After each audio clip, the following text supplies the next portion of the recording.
Hello बच्चों, कैसे हैं आप लोग। आई होप कि आप लोग अच्छे होंगे और आप सबकी पढ़ाई भी अच्छी चल रही होगी। आज की वीडियो में हम लोग करने वाले हैं क्लास 7th बिहार बोर्ड की मैथ की किताब से चैप्टर नंबर 9 यानी कि बीजीय व्यंजक को स्टार्ट। ठीक है, तो इस वीडियो में मैं आपको 9.1 जो प्रश्नावली है उसको भी मैं आपको समझाऊंगा, लेकिन उसके पहले मैं आप लोग को बीजीय व्यंजक के बारे में कुछ बेसिक कॉन्सेप्ट ज़रूर बता देना चाहता हूँ। ठीक है, ताकि आपको एक्सरसाइज को समझाने में और समझने में आसानी हो। ठीक है, चलिए तो सबसे पहले चैप्टर का नाम देखते हैं। चैप्टर का नाम है बीजीय व्यंजक।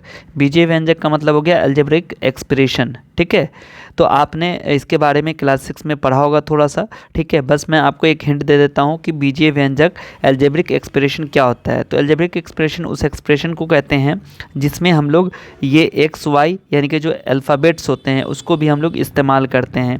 ठीक है, जैसे मैंने लिखा 2 + 4, तो ये हो गया अर्थमेटिक एक्सप्रेशन, अंकगणितीय व्यंजक। ठीक है, लेकिन जब हमने 2 + 4 में हमने यहाँ पर ए लगा दिया, 2a + 4, यानी कि मैथ्स में अगर हम ऐसा एक्सप्रेशन लिखते हैं जिसमें हम लोग अल्फ़ाबेट्स को भी इस्तेमाल करें तो वो हमारा अलजेब्रिक एक्सप्रेशन कहलाता है। तो जब भी आप ऐसा एक्सप्रेशन देखेंगे जिसमें अल्फ़ाबेट को भी इस्तेमाल किया गया है, ठीक है, तो आप समझ जाएंगे कि वो अलजेब्रिक एक्सप्रेशन लिखा गया है। ठीक है, चलिए उसके बाद आते हैं, सबसे पहले यहाँ पर देखते हैं कि अलजेब्रिक एक्सप्रेशन कैसे बनते हैं। ठीक है, तो यहाँ पर जैसे लिखा हुआ है x + 1, तो इसका मतलब है कि x में 1 को जोड़ा गया है और तब हम x + 1 प्राप्त किए हैं। ठीक है, x - 1 का मतलब x में 1 को घटाया गया है। 2x + 1 का मतलब क्या हो गया कि जो 2 है ना उसमें हमने x को गुना किया और गुना करने के बाद 2x आ गया और फिर हम उसे क्या किए हैं, एक उसमें ऐड कर दिया, जोड़ दिया है। ठीक है, तो एक चीज़ तो आपको यहाँ पर क्लियर हो गई कि जो आपका ये x है ना, यानी कि जो आपका अल्फ़ाबेट्स होता है, जो भी x y या फिर z या ABC कुछ भी हो यहाँ पर, तो उसको हम लोग कहते हैं चर, यानी कि वो बदल सकता है, उसको वेरिएबल बोलते हैं। ठीक है, और जो आपका ये जैसे 2 हो गया, ठीक है, या 1 हो गया, ठीक है, जो नंबर्स होते हैं उसको हम लोग अचर यानी कि कांस्टेंट बोलते हैं। बात समझ में आ गई। तो चर और अचर को मिला के हम एक एक्सप्रेशन बनाते हैं। ठीक है, अब यहाँ पर आते हैं कि जो बीजीय व्यंजक है उसके पद को इंग्लिश में कहते हैं टर्म।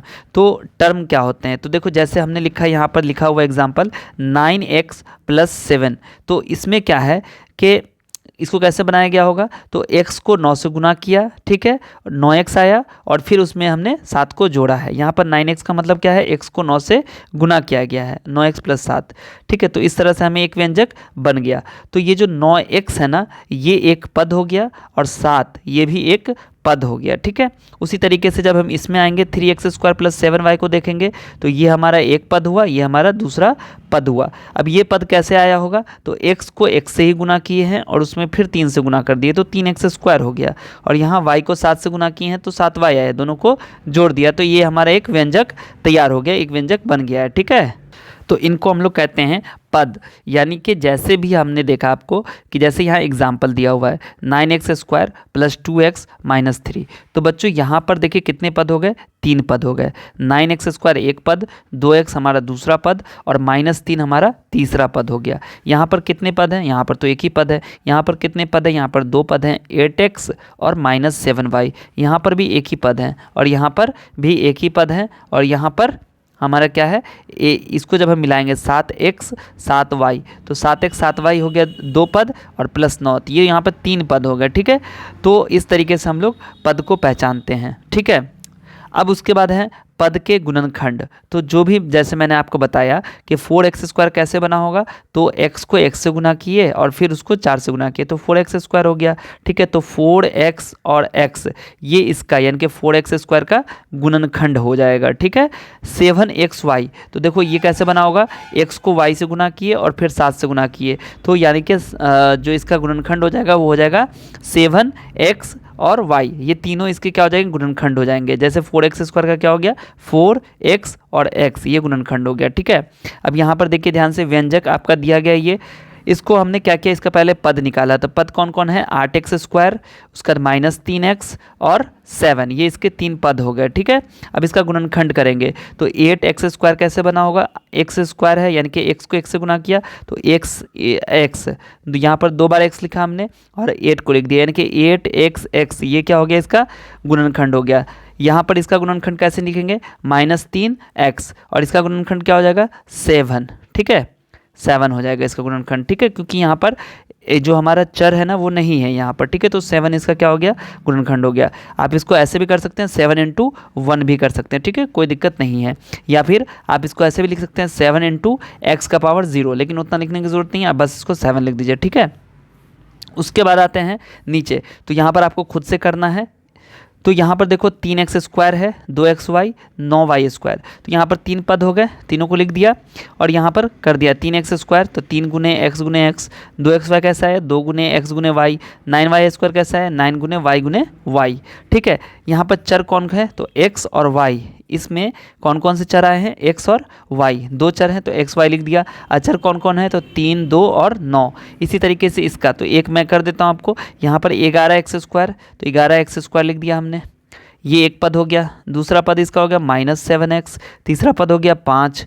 ठीक है, अब यहाँ पर क्या है, 11x² कैसे आया होगा, तो यहाँ पर 11x² आया होगा 11 × x × x, -7x कैसे आया होगा, -7 × x, 5 कैसे आया होगा, 5 × 1। ठीक है, इसका भी कर लीजिएगा, a × a तो a² और b × b b²। ठीक है, तो इसमें आपका चर कौन हो गया, x, बस एक लिखना है आपको, x आपका चर हो गया और जो आपका अचर हो गया वो 11, -7 और 5, ये आपका क्या हो गया, अचर हो गया। ठीक है, 11, 7 और 5। चलिए उसके बाद हम आते हैं आगे।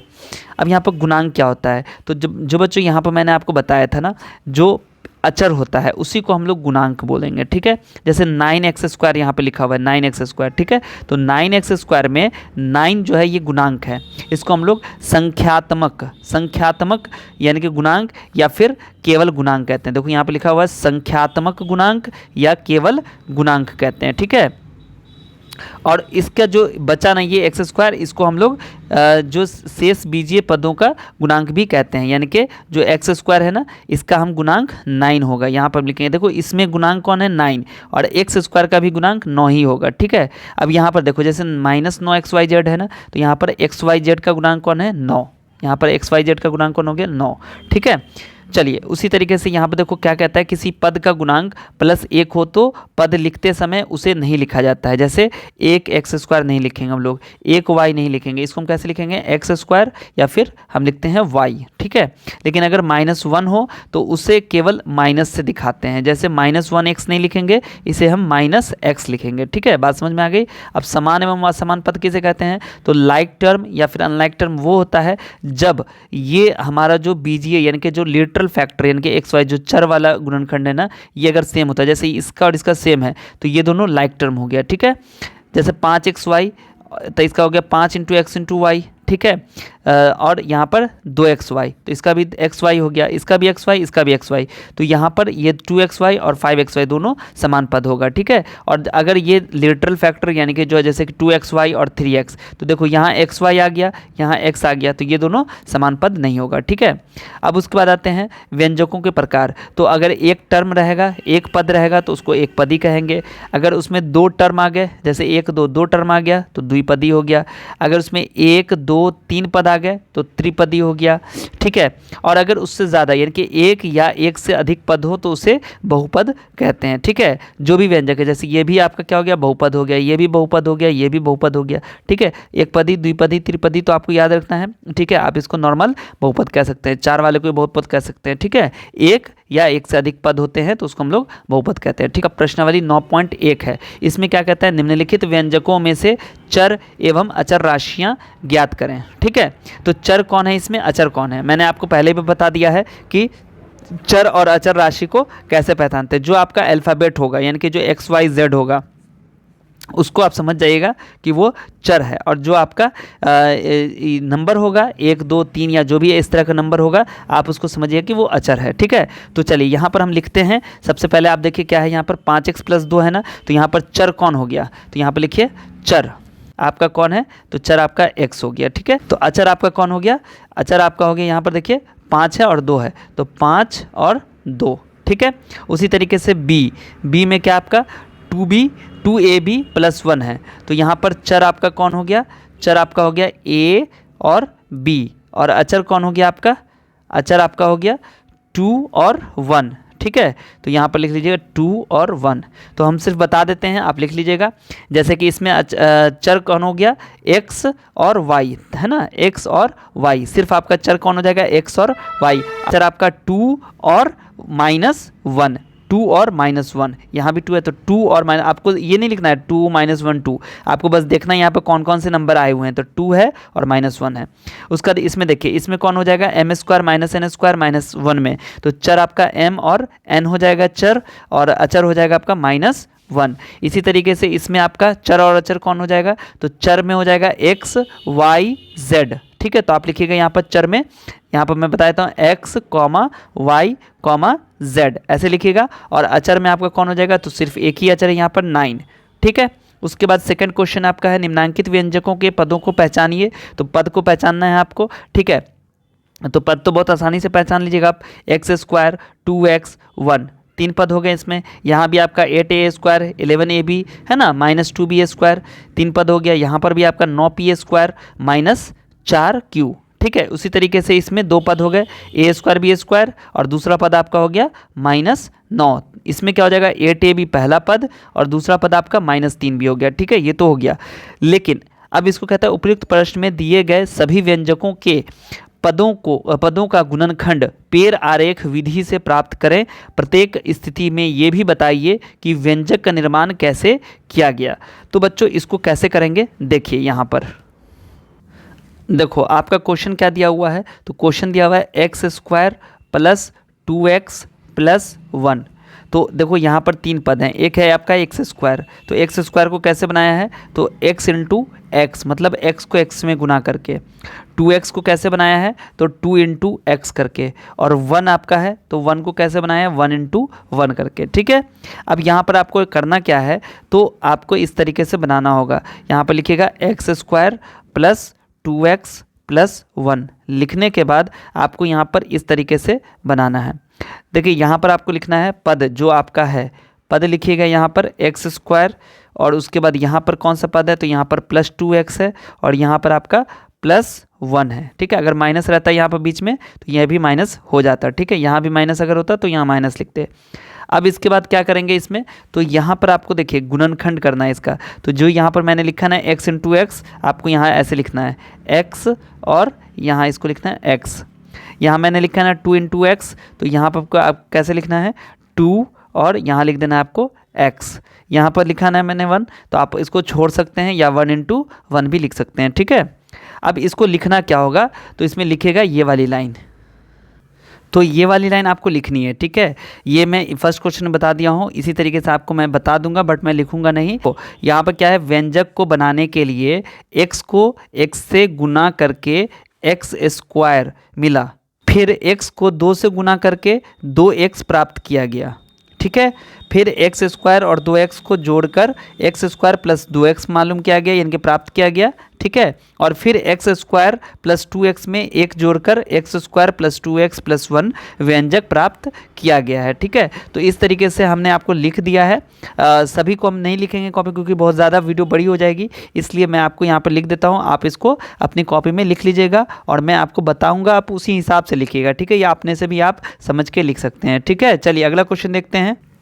यहाँ पर 3 आपके क्या हो गए, पद हो गए। कौन कौन पद हो गया, 8a², 11ab और -2b²। ठीक है, ये आपके पद हो गए। अब इसको बनाया कैसे क्या होगा, तो मैं बता रहा हूँ यहाँ पर, ध्यान से देखिएगा। देखिए 8 को a और a को, यानी कि a को a से गुना किया गया और फिर 8 से गुना किया गया। ठीक है, उसी तरीके से 11ab कैसे बनाया होगा, तो a को b से गुना किया गया और फिर 11 से गुना करके 11ab पता किया गया। ठीक है, और फिर ये -2b कैसे, 2b² कैसे बना, तो यहाँ पर b को b से गुना किया गया, b को b से गुना करने के बाद -2 से गुना किया गया। ठीक है, इस तरीके से हमें -2b² मिल गया। अब यहाँ पर आप लिखिएगा कैसे, तो लिख लीजिएगा इसको ध्यान से, मैं बता रहा हूँ आपको, आप लिख लीजिएगा। आप लिखिएगा कि व्यंजक बनाने के लिए a को a से गुना किया गया और a² पता किया गया या प्राप्त किया गया, और a² को फिर 8 से गुना किया गया और 8a² प्राप्त किया गया, ठीक है। और फिर a को b से गुना किया गया और AB को 11 से गुना किया गया और 11AB प्राप्त किया गया। फिर B में B से गुना किया गया और B² पता किया गया यानी कि प्राप्त किया गया, और फिर B² को 2 से यानी कि गुना कर दिया गया, ठीक है, 2 से गुना किया गया, ठीक है। अब क्या किया हमने कि 8a² को 11ab में जोड़ दिया और जोड़ने के बाद जो 2ba² था उसको मैंने घटा दिया। इस तरीके से हमें 8a² plus 11ab minus 2b² जो व्यंजक है वो हमें प्राप्त हुआ, ठीक है। चलिए अगला क्वेश्चन आपका क्या है, यहाँ पर अगला क्वेश्चन आपका है 9p² माइनस 4q। तो ये कैसे है, इसमें कौन कौन से पद हैं, तो 9p² है आपका और एक आपका हो गया -4q, ये आपका 2 पद हो गया, 2 पद हो गया, ठीक है। यहाँ पर इसमें माइनस भी आपको लेना है, ठीक है। तो 9p² है, तो ये कैसे बना है, 9 इंटू इसका गुणनखंड करिए 9 इंटू p और -4q का क्या हो जाएगा, -4 इंटू q, ठीक है। अब इसको कैसे बनाया गया होगा, तो p को p से गुना किया गया तो p² मिला, उसको हमने 9 से गुना किया तो 9p² मिला। उसके बाद हमने q को 4 से गुना किया तो 4q मिला, और हमने 9p² में से 4q को घटा दिया तो हमें 9p² माइनस 4q एक व्यंजक प्राप्त हुआ, ठीक है। चलिए उसके बाद d आपका क्या है, d में आपका है a² b² माइनस 9, तो a² b² आपका एक पद हो गया, दूसरा पद आपका -9 हो गया, ठीक है बच्चों। तो यहाँ पर देखो a² b² आपका क्या है, कैसे बना होगा, तो ये आपका बना है a गुने a b गुने b से, और आपका ये कैसे बना, तो -1 को 9 से गुना किया गया है, ठीक है। तो आपके 2 टर्म मैंने लिख दिए, 2 पद लिख दिए, और इसको कैसे बनाया गया होगा, तो यहाँ पर आप लिख लीजिएगा कि a को a से गुना किया a² मिला, b को b से गुना किया b² मिला, फिर दोनों को गुना कर दिया, a² b² को गुना कर दिया तो हमें a² b² मिला। फिर हमने क्या किया, 9 को 1 से गुना किया तो 9 मिला, और हमने a² b² में से 9 को घटा दिया, ठीक है। तो हमें एक व्यंजक a² b² माइनस 9 प्राप्त हुआ, ठीक है। उसके बाद आपका e क्या है, तो e में आपका हो जाएगा 8ab माइनस 3b। तो ये कैसे बनेगा, तो देखो इसमें क्या है आपका 8ab एक पद हो गया और दूसरा पद आपका -3b हो गया। तो 8ab कैसे बना होगा, तो इसका गुणनखंड आप कीजिएगा अगर, तो आप इसको जब गुणनखंड करेंगे तो आप इसमें लिखेंगे 2 into 2 into 2 into a into b, लेकिन यहाँ पर आप सिंपल लिख सकते हैं 8 इंटू a इंटू b, ठीक है।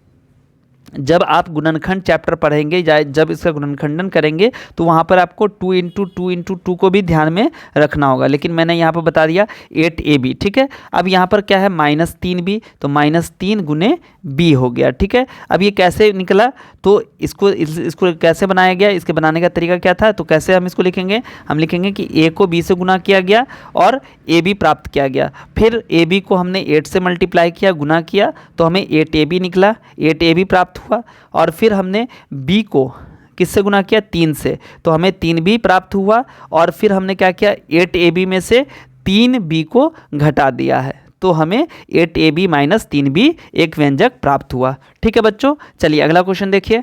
देखो बच्चों यहाँ पे क्वेश्चन आपका कहता है 12x² में x² y और x तथा y का गुणांक बताइए। तो देखो यहाँ पर 12x² y है ना, इसमें x² y का गुणांक तो 12 हो जाएगा, ठीक है। बट कहता है x तथा y का गुणांक बताइए, तो x और y का गुणांक अगर हम देखेंगे तो देखिए यहाँ पर इसको कैसे बनाएंगे, ध्यान से देखिएगा। देखिए x² y का गुणांक बताना था तो वो तो बहुत आसानी से आपने इसको देखा और इसके पीछे देखा कौन सा नंबर लिखा हुआ था, 12, आपने 12 बता दिया। लेकिन x और y का गुणांक कैसे लिखेंगे, तो देखिए 12, यहाँ पर ध्यान से देखिएगा 12x² y, तो इसको हम कैसे लिख सकते हैं 12 इंटू x इंटू y। तो x का गुणांक क्या हो जाएगा, x का गुणांक आपका हो जाएगा, देखो इस x को छोड़ो और बाकी तीनों को लिख दो 12xy, 12 into x into Y. और यहाँ पर अगर आपसे कहेगा y का गुणांक निकालने के लिए, तो y का गुणांक क्या हो जाएगा, तो आपको y को छोड़ देना है, बाकी सबको लिख देना है, यानी कि 12x² ये इसका गुणांक हो गया। ठीक है, चलिए अगला क्वेश्चन देखिए। यहाँ कहता है निम्नांकित पद युग्मों में से समान पदों के समूह लिखिए। अब समूह को बनाना है, कौन कौन समान पद वाला है, तो मैं आपको टिक लगा देता हूँ, आप लिख लीजिएगा। देखिए यहाँ पर क्या है कि ए बी है ना, यहाँ इधर भी ए बी है, यानी कि बी ए और ए बी एक ही चीज़ हुआ, बी को ए से गुना करो या ए को बी से, तो ये आपका समान हुआ, ये और आपका इधर, और देख लो कहीं भी ए बी है, यहाँ भी ए बी है और आपका कहीं नहीं ए बी है, तो ये आपका 1 2 और 3 तीनों क्या हो गए, समान पद हो गए। ठीक है बच्चों, तो इसको लिख लीजिए आप कॉपी में, 3ab माइनस 7ab और 8ab, ये तीनों आपका एक समान पद हो गया। उसके बाद आपका क्या है, तो देखो 7a 11a ये दोनों हुआ, और उसके बाद आपका तीसरा 2a माइनस 2a ये तीसरा हो गया, और आपका कोई नहीं है यहाँ पर, तो ये तीनों एक, तो इसको अलग लिखिएगा। ठीक है, क्या लिखिएगा, 7a और 11a और माइनस 2a। ठीक है, उसके बाद आते हैं तीसरा, तो तीसरा आपका क्या है, तो देखो पहले तो इसमें देख लो x² यहाँ है, और कोई है x² वाला, नहीं है, आपके सामने कोई भी नहीं है, तो इसको छोड़ दीजिए। xy² वाला कोई है, xy² वाला भी कोई नहीं है। ab² वाला है, ab² कहीं नहीं और है। ठीक है, तो इसको भी छोड़ दीजिए। उसके बाद आपका ये b² वाला भी कोई नहीं है। अब आपका 7 है, देखो यहाँ 7 आ गया, 1 2 3 और 4। ठीक है, तो आपका कौन कौन हो गया, 7 माइनस 2, उसके बाद 1, उसके बाद 8, ये भी समान पद हो गए। उसके बाद 7 के बाद आप आ जाइए xy, तो xy यहाँ भी है, और एक आपका इधर आपका था एक xy, तो यहाँ हो गया एक, हाँ इसी के बीच में आपका दोनों सामने हो गया xy, तो ये दोनों भी आपका समान पद हो गया, तो 2xy और आपका माइनस 2xy ये दोनों समान पद हो गया। ठीक है, उसके बाद आते हैं यहाँ देखिए x है ना माइनस में, तो ये भी आपका 1 2 3 ये तीनों आपका समान पद होगा, तो आप लिख लीजिए कॉपी में -x, 3x, 8x, ये भी आपका क्या हो गया, समान पद हो गया। तो बच्चे समझ में आ गया। उसके बाद है नीचे दी गई स्थितियों में चरों, अचरों और गणितीय संक्रियाओं का प्रयोग करते हुए बीजीय व्यंजक प्राप्त कीजिए। ये भी बताइए कि बना व्यंजक एक पदी है, द्विपदी है या त्रिपदी है। तो यहाँ पर आप कैसे करेंगे, देखिए क्वेश्चन को पढ़ना है और उसके बाद आंसर लिखना है। देखिए x के 2 गुने से y कम, x के 2 गुने से, तो x का 2 गुना क्या होगा, 2 को x से गुना करेंगे, तो आप इसमें लिखिएगा आपका हो गया 5वां का a, x के 2 गुने से, तो x के 2 गुना मतलब x का 2 गुना मतलब 2x। ठीक है, और उसमें से y कम करना है, तो -y बन गया आपका बहुपद। अब इसमें कितने पद हैं, 1 2 पद हैं, तो आप इसको लिखिएगा कि ये द्विपदी है। ओके, उसके बाद b कहता है कि a में स्वयं से गुना करके 3 घटाया गया है, फिर उसमें से a का 3 गुना घटाया गया है।